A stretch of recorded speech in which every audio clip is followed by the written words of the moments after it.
केला बेचने वाली चुड़ैल। एक बार की बात है, जादूपुर नाम के एक गांव में करतब दिखाती एक औरत एक रेड्डी के लिए गांव में आती है।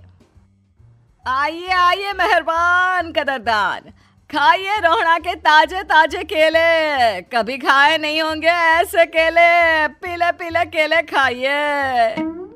ये कहकर रोहड़ा हाथों में 4 केले लिए उन्हें सर्कल में जोर जोर से हवा में उछालती हुई करतब दिखाती है, जिसे देखकर आसपास के सारे बच्चे अपने अपने मम्मी पापा से उस औरत के पास जाने की जिद करने लग जाते हैं। पापा, ऐसा तो सर्कस में बॉल से होता है ना, ये आंटी तो केले से कर रही है। चलिए ना पापा, देखते हैं। रोहड़ा एक पतली सी तार पर चलती हुई केलों से करतब दिखाती है। आते जाते सभी लोग बाहर रुककर उसके करतब देखते हैं और वाह वाही करते नहीं थकते। जैसे ही एक आदमी पास आकर उसे पैसे देने लग जाता है, तब वो कहती है, अरे नहीं नहीं साहब, मैं करतब तो बच्चों के मन को बहलाने के लिए करती हूँ। धंधा तो मेरा केले का है। पीछे देखो मेरी रिड्डी, जो भी मेरे केले खाएगा मेरी तरह चुस्त दुरुस्त और तंदुरुस्त हो जाएगा। पता चलता है क्या कि मेरी उम्र 55 की है। अरे पर ऐसे ठंड के मौसम में कोई केला क्यों खाएगा? ये ऐसे वैसे केले नहीं है साहब, ये शरीर में गर्मी देते हैं। ठंड को दूर भगाए जो भी रोहिणा के केले खाए। पापा, अगर मुझे केले नहीं मिले तो मैं घर नहीं जाऊंगी। तभी उसके पापा कहते हैं कि बेटा, केले ठंड में कभी गर्मी नहीं देते। ये सब कहने की बातें हैं, सामान बेचने का तरीका है इनका। पर पिंकी नहीं मानती। मैं केले खाऊंगी। पिंकी की जिद के आगे नत्थू हार जाता है और उसे केले खरीद कर दे देता है। पिंकी खुश होकर केले घर ले आकर खाती है। अब मैं भी करतब करूंगी, कितना मजा आएगा। जादुई केले। पिंकी पहला केला खत्म भी नहीं करती कि वो बेहोश हो जाती है। दूसरे केले से एक काला धुआं आता है और रोहड़ा चुड़ैल बनकर बाहर निकल आती है। मेरे भूतिया केले बच्चे न खाए, ऐसा हो ही नहीं सकता। जादूपुर वालों, कब तक बचोगे? आ गई हूं मैं रोहड़ा, जिसका कोई नहीं कर सकता सामना। रोहड़ा पिंकी को गोद में उठाकर काले धुएं में कहीं गायब हो जाती है। शाम के वक्त नत्थू घर लौटता है और पिंकी को घर में ना पाकर उसकी माँ से कहता है, माँ पिंकी कहाँ है?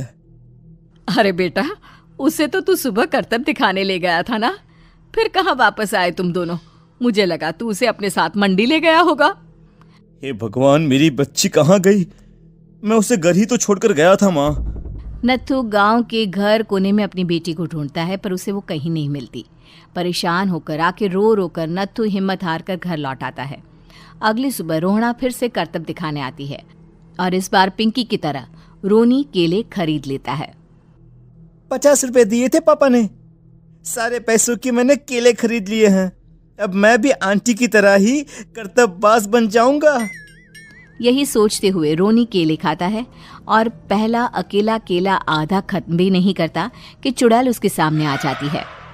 मेरे साथ चलने का समय आ गया है रोनी। ये तो बस शुरुआत है। अब इस गांव के सारे बच्चे धीरे धीरे मेरे कब्जे में होंगे, एक बच्चा भी नहीं बचेगा। ये कहकर रोना रोनी को गोद में लेकर काले धुएं में अदृश्य हो जाती है। इसके बाद हर रोज गांव में से कोई ना कोई बच्चा गायब होता, पर ऐसा क्यों हो रहा है किसी को भी समझ में नहीं आ पा रहा था। रोज की तरह अपनी बेटी पिंकी की तलाश में नत्थू गांव के एक तालाब के पास बैठा रो रहा था। कहाँ गई मेरी पिंकी? शकुंतला के जाने के बाद एक वही तो मेरा सहारा थी। अरे उसकी आत्मा कोस रही होगी मुझे कि मैं अपनी बच्ची को संभाल भी नहीं पाया। नत्थू ये कहता हुआ रो ही रहा था कि तभी तालाब में से उसे शकुंतला की आवाज सुनाई देती है। कहाँ थी तुम शकुंतला? हमारी बच्ची और सारे गायब हुए बच्चे रोहड़ा के कब्जे में हैं। वो बच्चों को जो केले देती है उससे बच्चे बेहोश हो जाते हैं और उसके कब्जे में आ जाते हैं और वो उन्हें ले जाकर काली दुनिया में ले जाती है। पर वो ऐसा क्यों कर रही है? ये मैं नहीं जानती, पर उस दुनिया का रास्ता मैं आपको बता सकती हूँ। जहां ये नदी खत्म होती है वहां एक केले का पेड़ है, उसके नीचे एक दरवाजा है, वहीं से रास्ता जाता है उस दुनिया का। ये कहकर शकुंतला की आत्मा गायब हो जाती है। गांव के सभी लोग झुंड बनाकर उसी रास्ते से काली दुनिया में चले जाते हैं और वहां देखते हैं कि सारे बच्चे वहां काम कर रहे थे। पापा मुझे ले चलो यहाँ से। पापा पापा। सभी बच्चे अपने मम्मी पापा से लिपट जाते हैं। तो तुम लोग यहाँ तक आ गए? क्यों हमारे बच्चों को पकड़ लिया तूने? तुझे शिकार ही बनाना है तो ले, हम सब आ गए हैं, हमें खा ले। नहीं, मुझे बच्चे चाहिए, मेरे बच्चे के बदले तुम लोगों के बच्चे। क्या मतलब? मैं इसी गांव में रहने वाली एक औरत थी। केले की चोरी के इल्जाम में मेरे बेटे को गांव वालों ने इतना मारा कि वो मर गया। उसी दिन मैंने ठान लिया कि गांव वालों का भी वही हाल करूंगी। कुछ दिन बाद बेटे के चले जाने के दुख में मैं भी मर गई और मेरी भटकती आत्मा एक चुड़ैल बन गई। और फिर मैंने बदला लिया तुम सबके बच्चे छीनकर। बर्दाश्त नहीं कर पाए ना, सोचो मुझ पर क्या बीती होगी। हमें माफ कर दो रोना, पता नहीं ये किसकी गलती थी पर हम सभी माफी मांगते हैं। हमारी खुशियां लौटा दो, तुम भी तो एक माँ हो। गांव वालों की बात सुनकर रोना का मन पिघल जाता है और वो बच्चों को छोड़ देती है।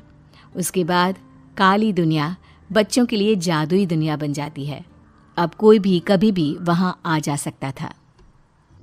ऐसे ही हमारे वीडियो देखने के लिए इसे लाइक करें, सब्सक्राइब करें और एक छोटा सा बटन दबा के हमें मोटिवेट करें। Thank you.